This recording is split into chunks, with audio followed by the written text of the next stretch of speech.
Good evening, everybody, and welcome to the Town Council meeting here tonight on April 10th at, we're starting at, it's actually just 7:30.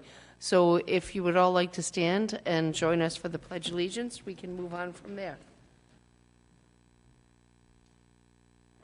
I pledge allegiance to the flag of the United States of America and to the republic for which it stands, one nation, under God, indivisible, with liberty and justice for all.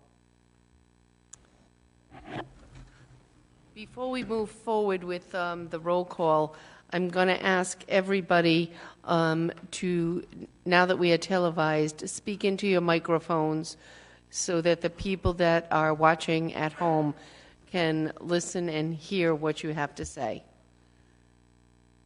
Dale?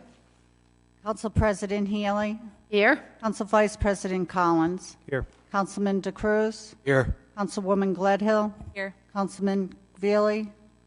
Here. All members present. Thank you. Item number 4, A and B. I would like somebody to make a motion for the work session and the regular session, please. So moved. Second. All those in favor? Aye. So moved. The consent agenda. Do I have approval of the consent agenda? I move approval of the consent agenda. All those in favor? Aye. So moved. Licenses.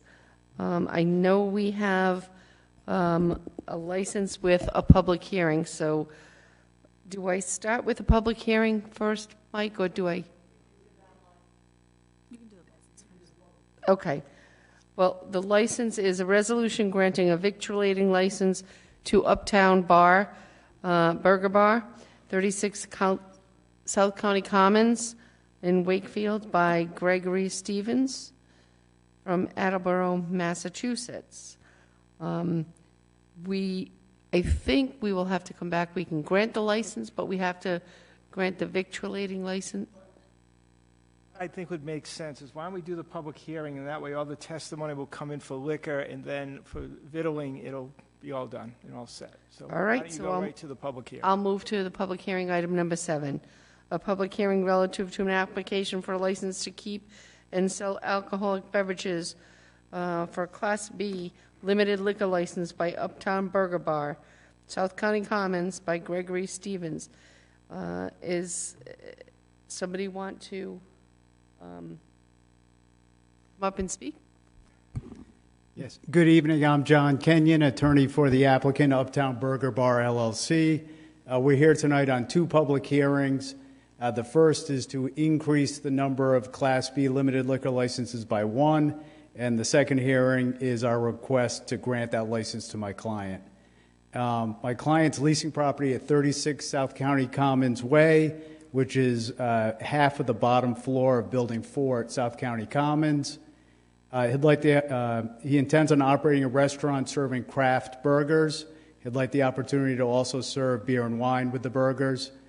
He received a special use permit from the zoning board for use code 56.3 by a decision dated December 12, 2017, which granted him the ability to run a restaurant with alcohol service.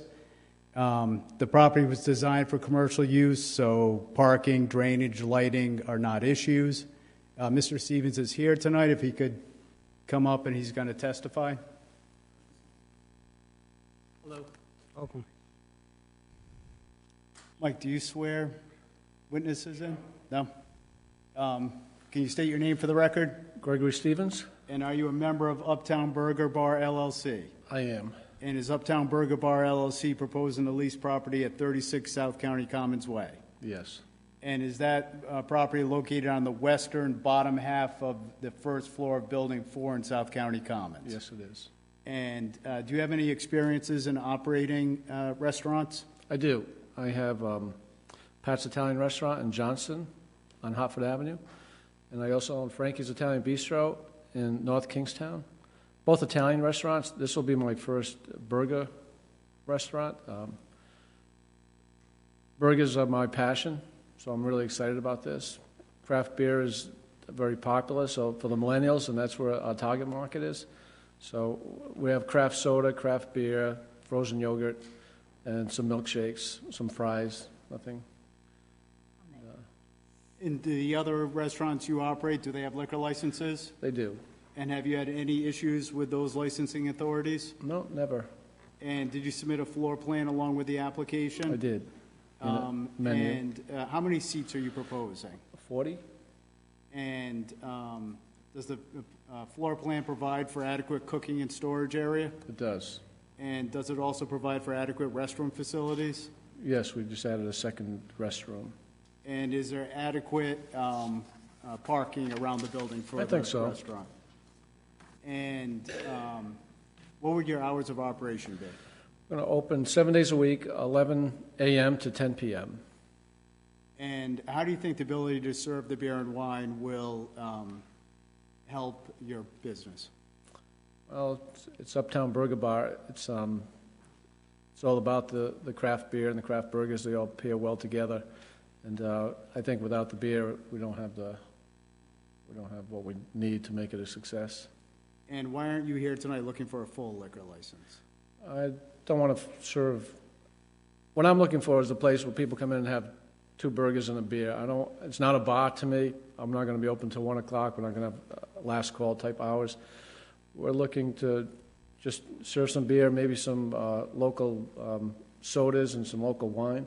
But we're not going to be in the business to serve any other alcohol. It won't be martinis or drinks. Maybe a sangria or something, but that's about the heaviest we get.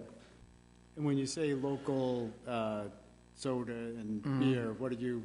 Empire Soda out in Bristol is going to supply at least 4 of our flavors for us. Beer, of course, we've been to Whalers. We love what they do there. It'll be just a lot of local stuff. I have no further questions if the council or the audience have any. Mr. Stevens, where in the Commons is it? I see it's the first, building 4 in the first floor. What used to be there before? It was Froyo. Oh, okay. Just in typical Rhode Island tradition. What used to be there? Mm-hmm. I appreciate your approach to the liquor license, too, and, you seem like you've really defined what you want to do and where you want to take it rather than just casting that wide net. You've brought it in. But it sounds like it's going to be great. I'm really excited for you. I think so. John didn't leave many questions for us to ask, but I'll tell you, the peanut butter and jelly on the burger. Brilliant. Yes. You got Joe's bid. You're going to love that one. Do we have any more questions here at the table? No. Any questions from the audience? Do I have? Motion to close public hearing 7A. Second? All those in favor? Aye. Aye. Aye. We will then move to item number 13, if you will. This would be a resolution amending the town's liquor license rules and regulations.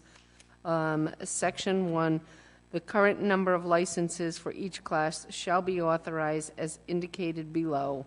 And this would be increasing our Class B victualler license. Actually, be limited. Be limited, okay. To one more. 2 to 3. Yeah, 2 to 3, by one more. Any discussion on this? Make a motion that we increase the number of Class B limited liquor licenses from 2 to 3. Second. All those in favor? Aye. All those opposed? Seeing none, we wish you well. Yes. Motion now- to approve item 7A. Well, yeah, that's, we have to go back to that. Do we have a second? All those in favor? Aye. Aye. And now if you could go back to 6A. Like to 6A. Make a motion, we approve item 6A. Second. All those in favor? Aye. All those opposed? Seeing none, congratulations. Good luck to Good luck. you. Thank you. Thank you. All right, now, let's move on. I believe we're on item 8B. A communication dated March 23rd from Stephen Brown, Executive Director of the ACLU of Rhode Island, proposing a municipal immigration protection ordinance for the Rhode Island cities and towns, has been received, and the council further directs. I'll make a motion to receive communication 8B and place it on file. Second? All those in favor? Discussion or no? Sure. Any discussion? I think we kind of addressed this last meeting at the town level with our resolution that we passed. So I just want to put that on record. Great. All those in favor? Aye. Any oppositions? Seeing none, we'll move on to item number 8C, which is a communication dated March 27th from Roseanne Zimmerman, Coalition Against Gun Violence, requesting adoption of a resolution in support of the legislation banning concealed weapons, firearms on school grounds, which is House Bill H5345, Senate Bill S0187, has been received, and the council further directs. There are people here to... People here to speak. Right? Anybody who is here to speak is certainly welcome to come up to the podium.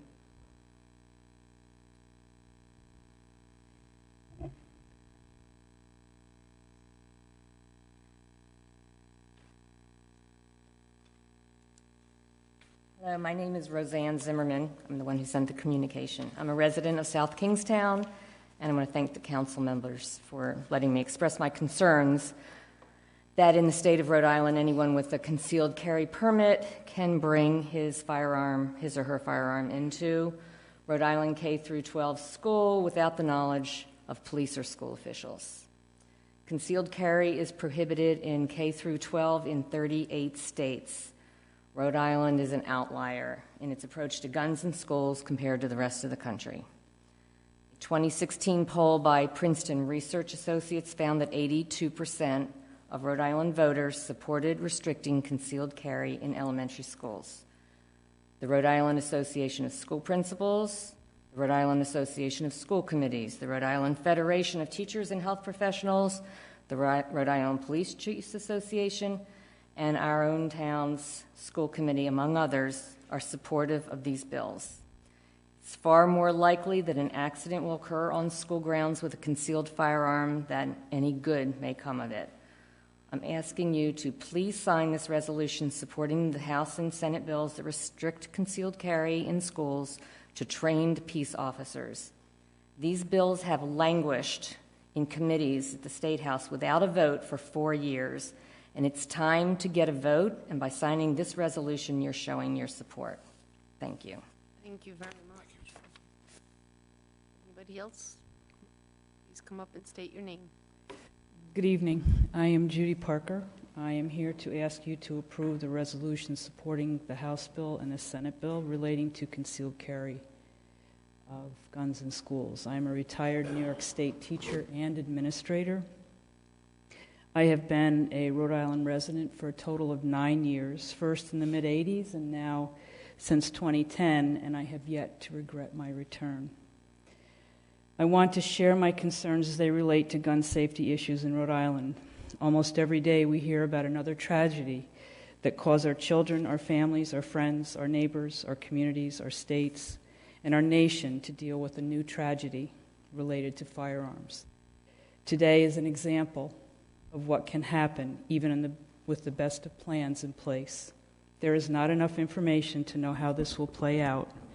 I'm referring to California, to San Bernardino, the school shooting. It is tragic and it is sad. In Columbine, the image of a child hanging from an open window trying to escape was the niece of a friend and colleague. In Sandy Hook, one of the first response faith support persons was a minister friend who is still dealing with personal trauma related to issues. Rhode Island is one of just a few states that allowed concealed carry in schools. Many years ago, as an administrator in New York State, I was sequestered with other district administrators for 3 days to discuss scenarios, to create district policies to deal with emergencies. It was called a safety plan. We developed classroom, building, and district procedures. That plan was then submitted to police, fire, county, and anyone else who needed to respond to an emergency. In a few words, the plan was to check the hall for any stray child or person, pull them in, close, lock the door, go to a corner of a room not visible from the door or the outside, and remain silent. The police department was involved in the development of these plans. One of their first and often repeated comments was that in a shooting or potential shooting situation, they shoot first, ask questions later. The well-meaning school employee or parent will serve our children better by not getting involved. The only person inside a school building who should have a weapon is a trained police, peace, or resource officer. She or he is the only person fully qualified to assess and pass information, advise, and deal with a crisis. Guns do not belong in school. Rhode Island may be the smallest state, but it could be the biggest example of responsibility. We owe our children, our parents, and our community the right to safety. I appreciate your time. Thank you.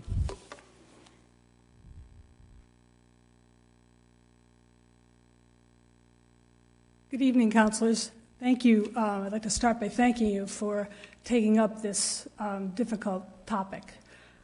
It's not one that lots of local boards are anxious to get involved in, but I think you all realize how important it is. Could you please just state your name for the record? I'm sorry. My name is Sally Davis. I live on Camp Fuller Road in South Kingston. I've been a full-time resident and voter here for the last 3 years, and a summer person for probably 30-plus years, 35 years before that. So we are greatly enjoying our retirement in South Kingston and feeling part of the community. And I'm impressed, as I said, by your putting this on the docket and making it available for everyone to get a chance to talk about it. Previous speakers have mentioned the statistics and the polling that shows support among your constituents for these resolutions. And I think that's very important. Another thing to think about, I think, is the whole notion of common sense gun laws, which is a concept that seems to be making some progress in terms of working together for gun safety. And even the term common sense gun laws sets up obvious room for different interpretations. One person's common sense law may not be another's. So if it's hard to get agreement on what's common sense gun laws at the top, I think it's far easier to get agreement at the other end, and that is on gun laws that are not sensible at all. And I think that this particular situation we have now with the gun laws in the schools, the concealed carry allowed in schools, would really top the list of non-sensible gun laws. It allows potentially random amateurs with a wide range, some very skillful, probably very knowledgeable about guns, and with good judgment, other people not so skilled and not such good judgments. And that's what you have as okay in our K through 12 elementary schools. I think we're fortunate to have skilled police officers who are trained and tested, and then trained and tested again to rely upon for protection. In the event of a crisis in our schools, which we all hope and pray will never happen here, it should only be trained law enforcement officials carrying the guns. So I hope that you will do the right thing for the people of Rhode Island by voting to support the House and Senate bills that will keep guns out of our K-12 schools. Thank you very much. Thank you. Thank you. Would anybody else like to come up and speak? Please come up and state your name. Yes, good evening. Excuse me. Chris Hubbard. I'm a resident of Wakefield, Rhode Island. I'm the father of 3 children, including one in the kindergarten here in South Kingston. I want to start by saying I'm not at all opposed to gun ownership. I believe in the Second Amendment. If you want to have guns and you feel that's the way to protect your home, by all means do that. I also have spent years consulting to a company that manufactures holsters for law enforcement. So I've spent, excuse me, a lot of time around guns, a lot of time around cops, more time than I really ever care to spend. I'm here tonight to request that Town Council unanimously adopt a resolution in support of legislation banning concealed firearms on school grounds. House Bill 5345 and Senate Bill 0187. I would also like to mention that my middle daughter is born on the first anniversary of Sandy Hook. So we get that reminder every single year. If we really need a gun in my daughter's school, it should only be on the hip of a well-trained officer, not hidden in the pocket of civilians, trained, untrained, well-intentioned, not well-intentioned, and ask somebody at the front door of the school to make that decision, not knowing if that person has a permit or not. Of course, you'll hear the argument about infringing on your Second Amendment rights. We could discuss and debate that all night, and we could do it for hours here tonight if we wanted to. You're right to have guns at home to defend your castle if you're so inclined. Suffice to say that our children's right to life, liberty, and the pursuit of happiness, as promised in our Constitution, far outweighs any right to carry a gun into my daughter's school. Thank you. Thank you very much.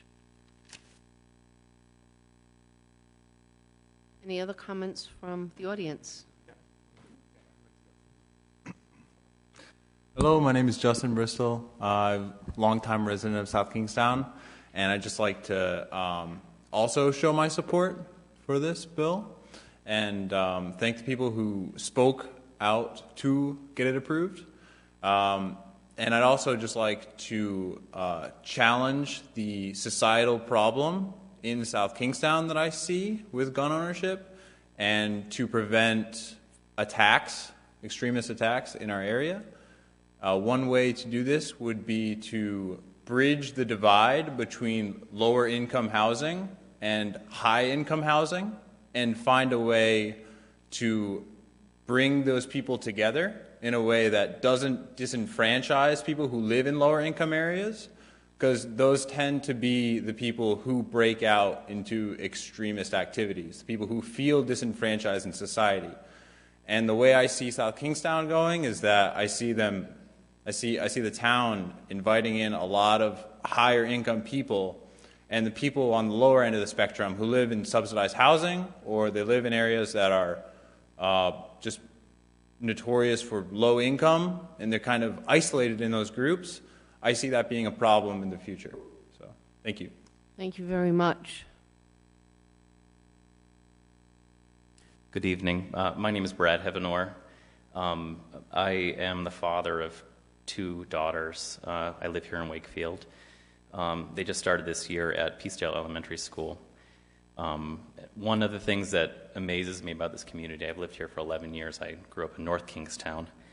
And I didn't realize I'd be raising 2 South Kingstown rebels, but here I am. One of the things that amazes me about this community here in Wakefield, here in South Kingstown, is the way that we come together for our kids. So when I hear, when I was surprised to learn about the way that Rhode Island is kind of an outlier when it comes to gun laws, guns in our concealed carry permit holders, bringing weapons into our schools, I was surprised. And when I hear a consensus from police chiefs and the school committee who sent a resolution over to you recently, and other parents in the community, I think it's important to stand up and support this legislation. So I know it might just seem like kind of a symbolic gesture on your part, but I think it is important to hear our elected officials weigh in on this, consider this resolution, and adopt it so we can get behind this bill at the State House this year. Thank you. Thank you.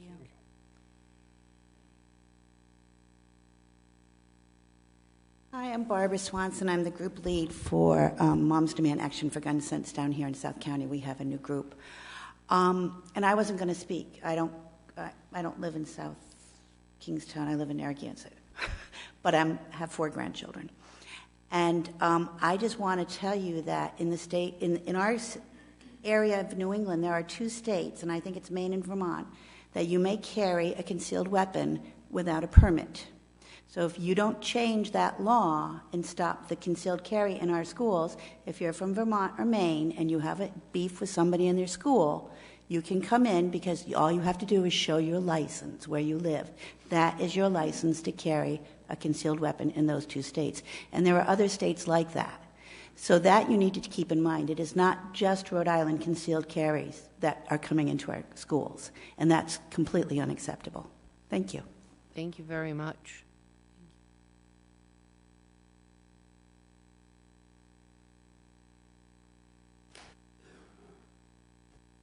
Thank you. I'll make it brief. The other speakers did an excellent job. My name is Wendy Bowen.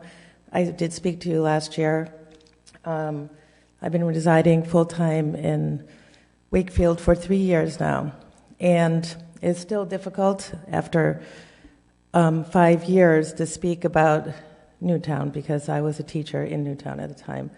And what I've been doing now is devoting my life to your schools with restorative practice, nonviolence practices, trying to help change the culture. And this is so important. I mean, they gave you all of the points. But I really do not want any other children to have to, or teachers, to experience what we did that day. And as I said, the community is still healing. I'm still in touch with all the teachers.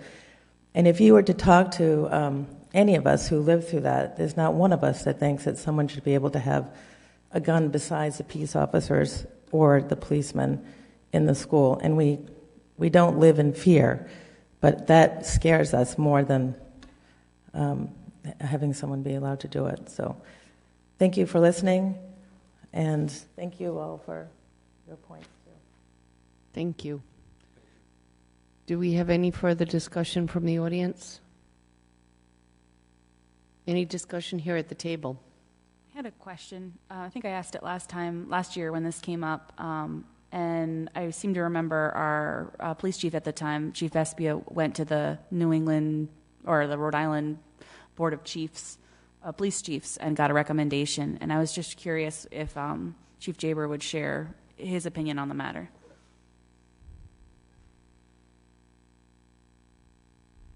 Good evening. Joe Jaber, interim police chief. What I would say in answer to your question, Liz, directly, the Police Chiefs Association supports this bill. And although I don't believe it's passed yet, in fact, I don't even think it's been sometime this month it's supposed to be brought up for argument. Yeah, it has not passed. You're right. You're absolutely right about that. But the thing I would say is police officers, regular police officers, law enforcement, they're trained. We're trained at least in South Kingstown three times a year. We qualify daytime, nighttime. We shoot in the dark. We shoot in the light. We shoot kneeling. We shoot prone, moving targets. We have what we call the FATS training, which is put on by the Trust, and that's a computerized simulator that teaches a police officer when to shoot.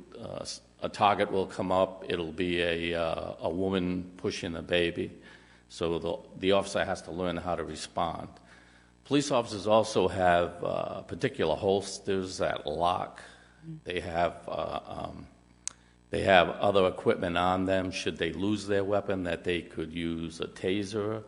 They could use what we call capstun.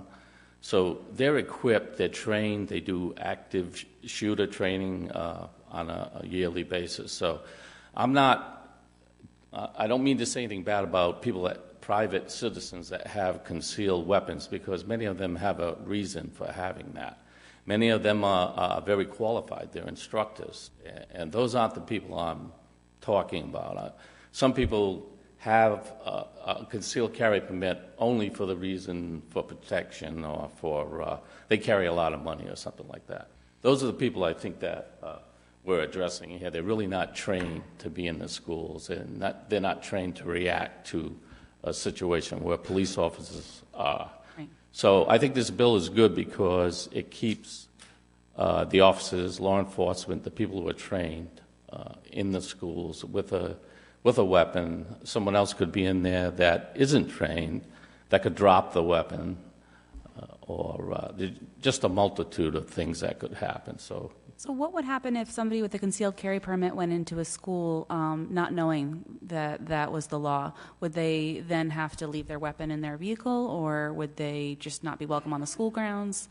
How would that be handled? well, if they knew they weren't supposed to take it in, then they shouldn't bring it with them at all, because if they leave it in the vehicle, it will still be on school grounds, so they'd still be in violation of this statute. This is what the House is trying to do, is just amend the statute that already exists. Mm-hmm. It's just a slight amendment to eliminate the concealed carry permit people and to only allow law enforcement officers. And you feel this makes our schools safer, this kind of amendment? Yes, at this point I would, unless those people with a concealed weapon have the same training that police officers have, then that might be a different situation. But that's not the case in Rhode Island. Thank you for sharing your opinion. Okay. Thank you.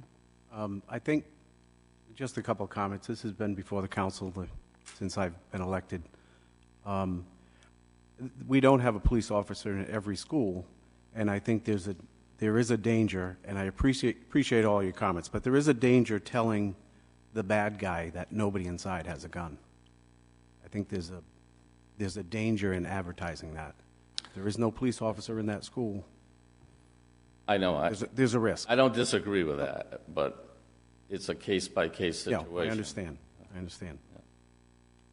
It's a double-edged sword, and I look at it, I agree with Joe 100%, but I also agree if people are allowed in the schools that do have guns, God forbid something happens, that one of those guns falls down, so it gets into the wrong hands. We all grew up in times, and I'm talking about my age now, so don't all you laugh at me. We never had those situations in schools, and we're in a different world now. But my personal opinion is I absolutely will agree with this bill, because I think kids need to go to school because they need to go to school, not because they have to worry about their safety. And Sandy Hook, that poor woman that came up that was at Sandy Hook, was a god-awful experience, and I pray for those families. I really do.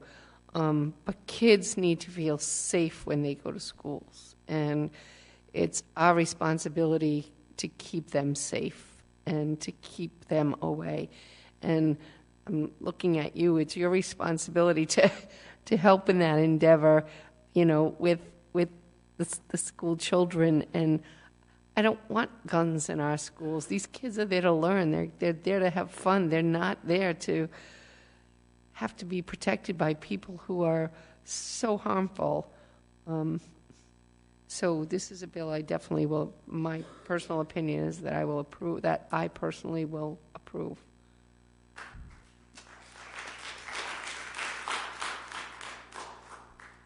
Chief, I just had a quick question. I'm in full support of the bill, but I think that we're passing a town resolution, but I think everyone needs to get more involved at the state and state level in terms of state reps and senators to make that call, to make sure that they know how you feel. The other question I had really quick, it was a thought that I had. Is there a statistic that as to how many people in town have concealed carry permits? I don't have that with me, but yes, I can get that information for you.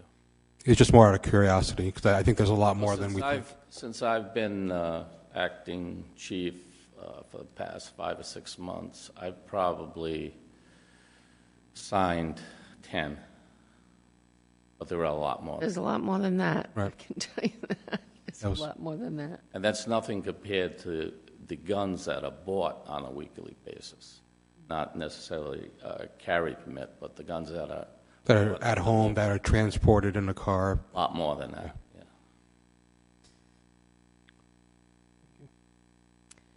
Thank you. We just need to let our kids be kids again, and we need to protect them from these outside influences that are just so nasty.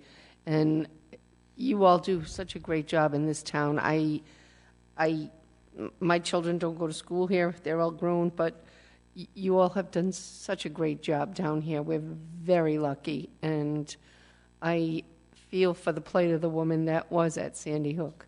It doesn't get much worse than that. You guys do a great job. We are very blessed. Thank you.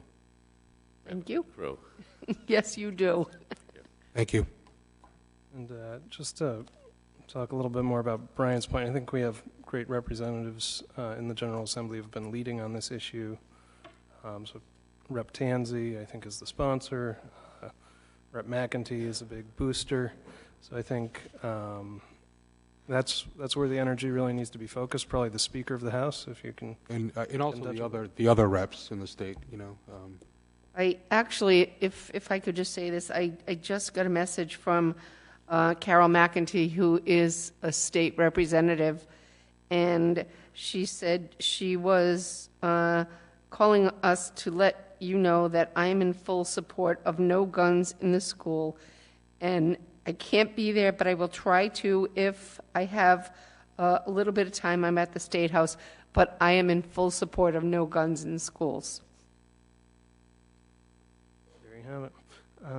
So I'll make a motion to approve a resolution that was sent to us, item 8C. I'll second that. All those in favor? Aye. Aye. Aye. No. Okay. Motion carries 4-1. Moving on to item D.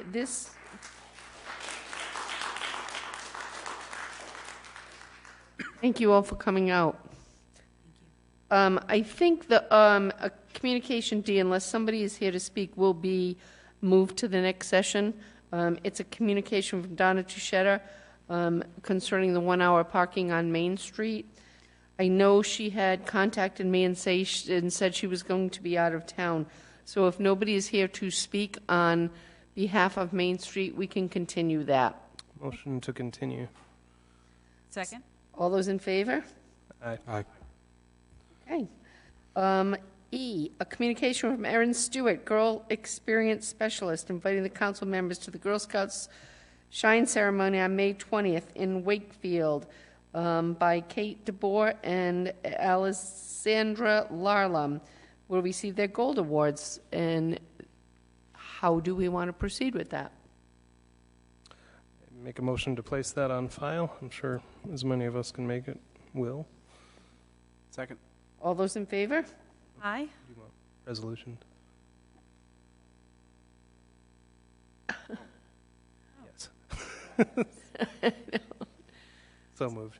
So we have a motion and a second. All those in favor, we said aye, correct? Aye. All right, let's move forward.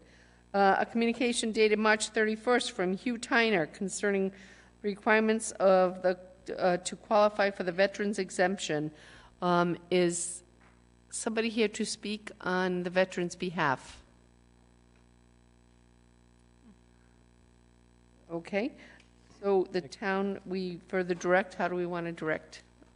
Motion to place on file. Second. All those in favor? Aye. Aye. Okay, so moved.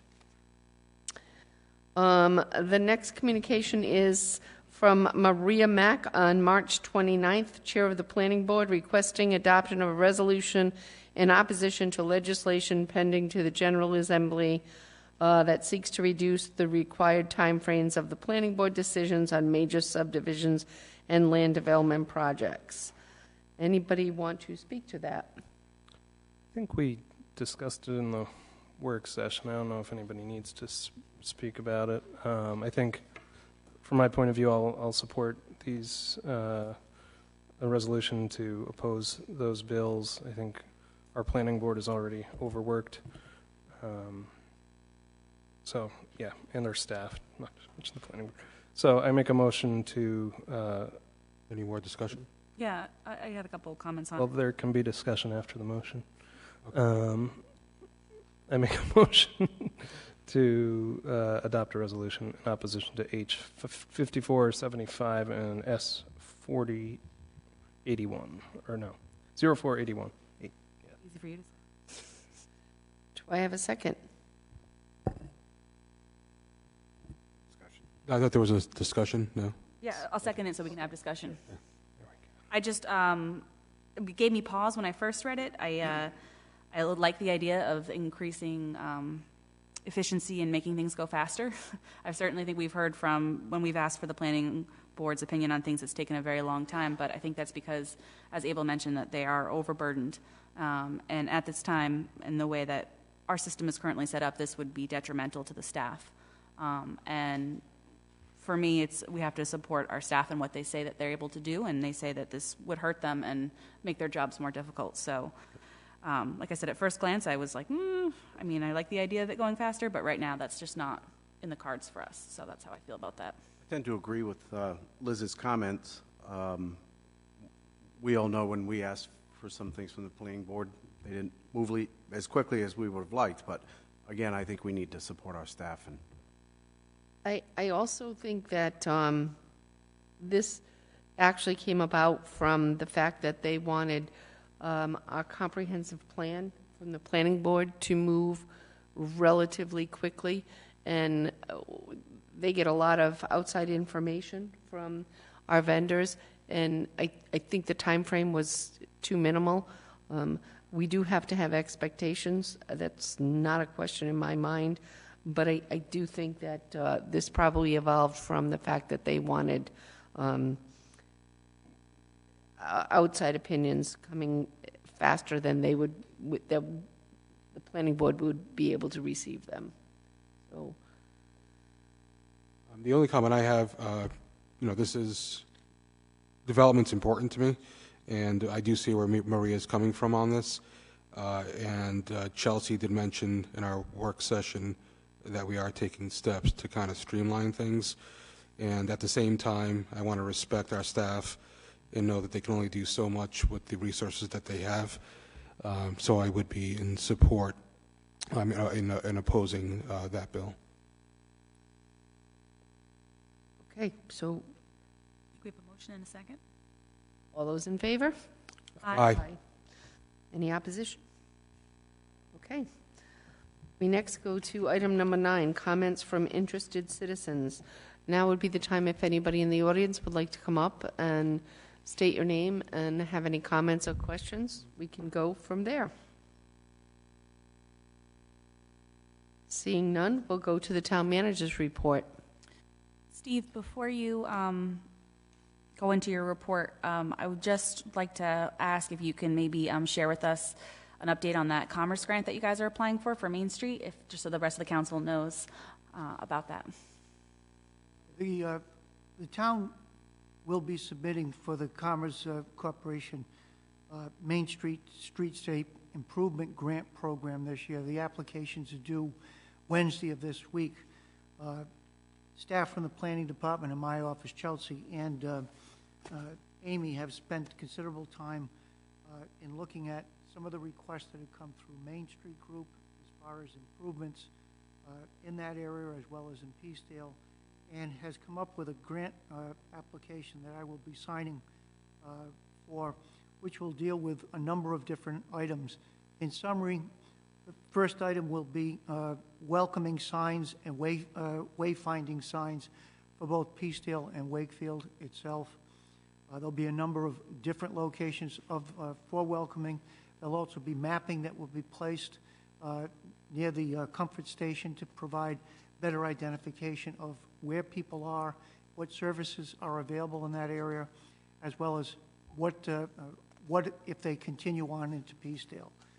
So there'll be signage. There'll also be street tree and green space enhancements along Saugatucket Walkway, as well as the town parking lot behind the Bell Block.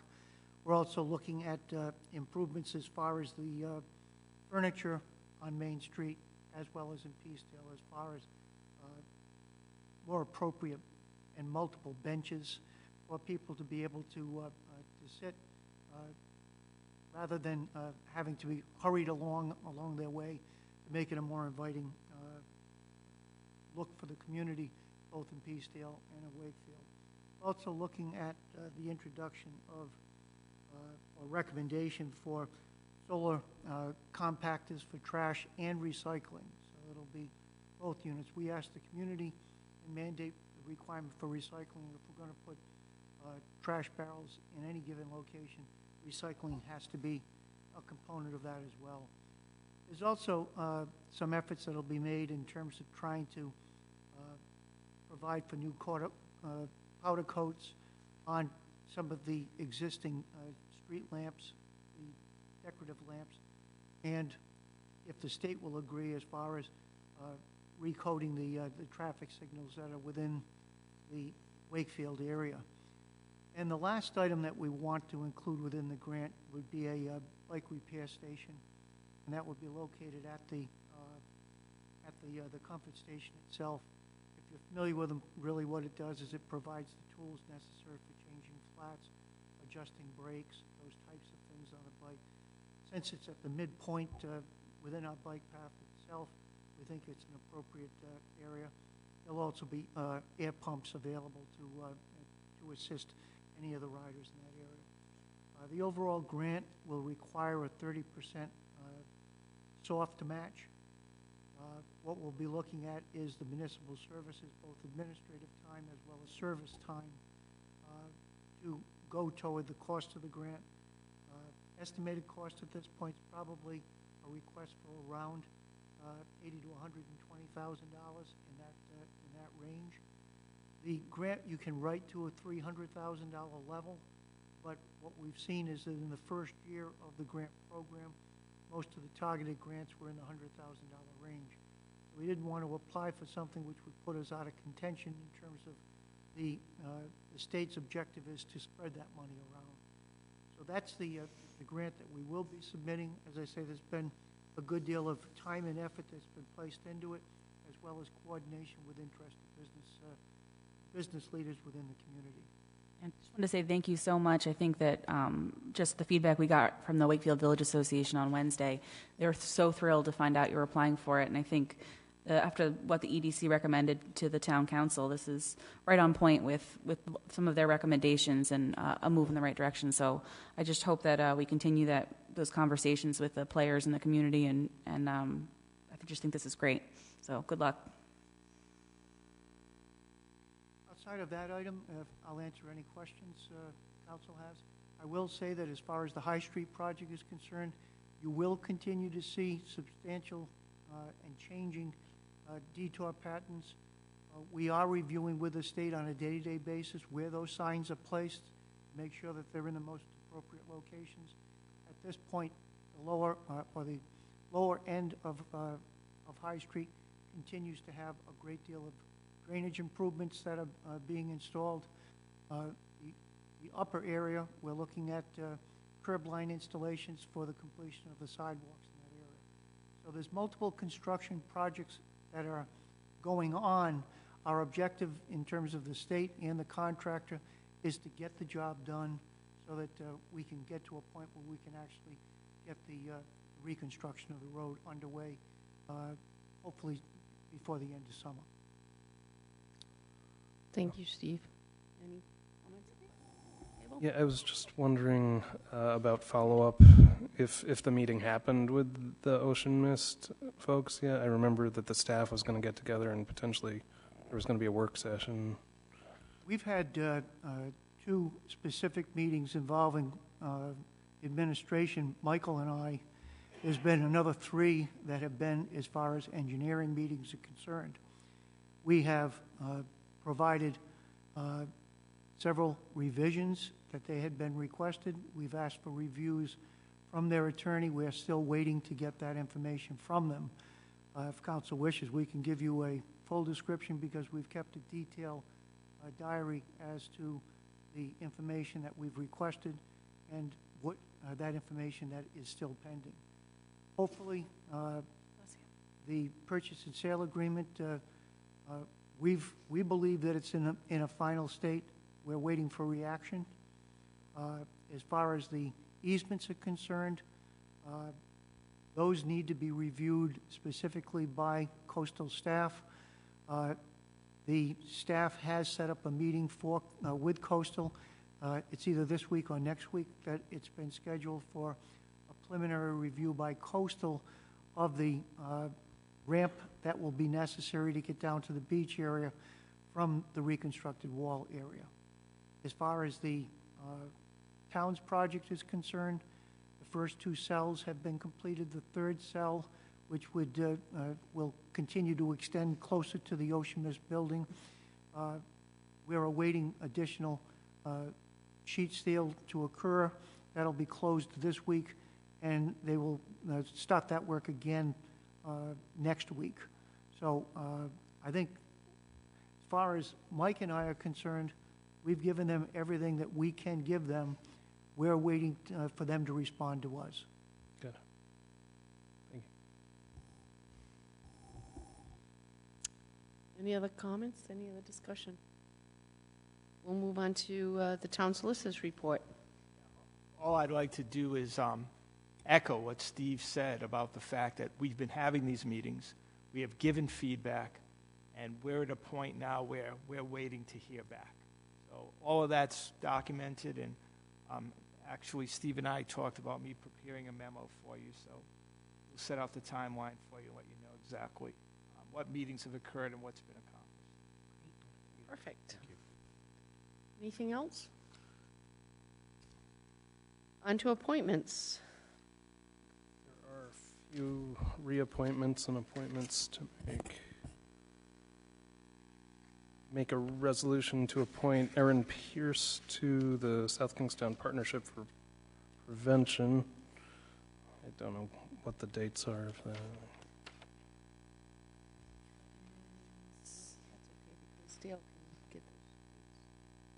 For a term to expire in June, 2017. That's coming right up. Do we have a second? Second. All those in favor? Aye. Aye. So moved. And then I think there are reappointments to the planning board for us.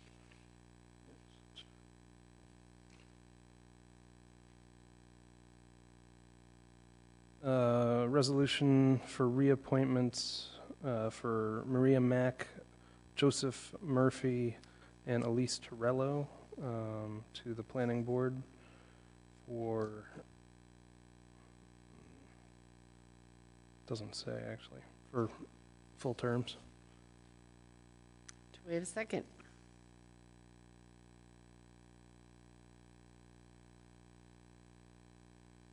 I'll second it if I'm capable of doing that. Sure. Have there been any applications for the planning board recently? Nothing that I see here. We have an opening.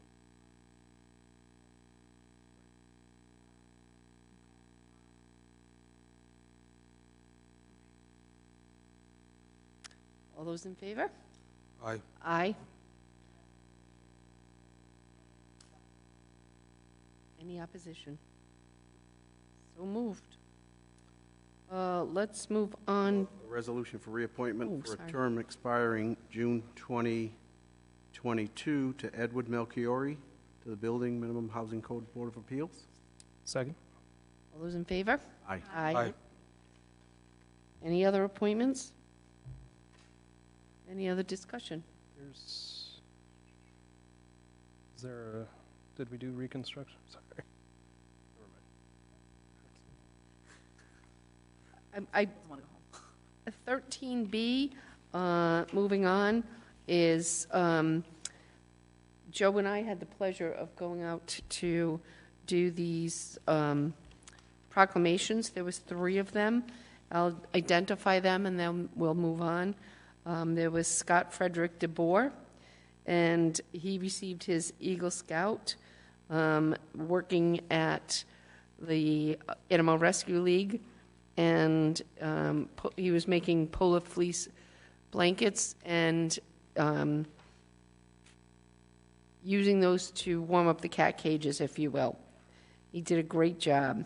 And Ryan Levy also attained the rank of Eagle Scout, and he was making trails at the Animal Rescue League. Most of their work was done there. They did a really good job.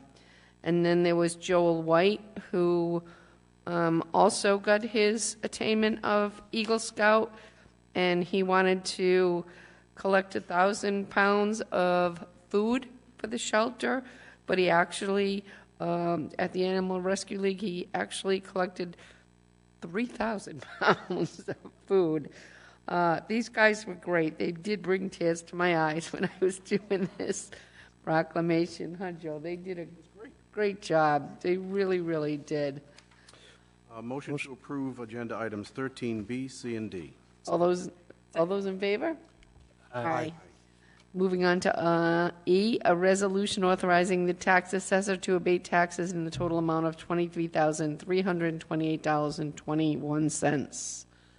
Any discussion? I make a motion we approve item 13E. Second. All those in favor? Aye. So moved. Let's see, I think. Motion to adjourn? Second. All those in favor? Aye. Nay. No, so the vote is 3-2 to adjourn. One more thing. Charity wins.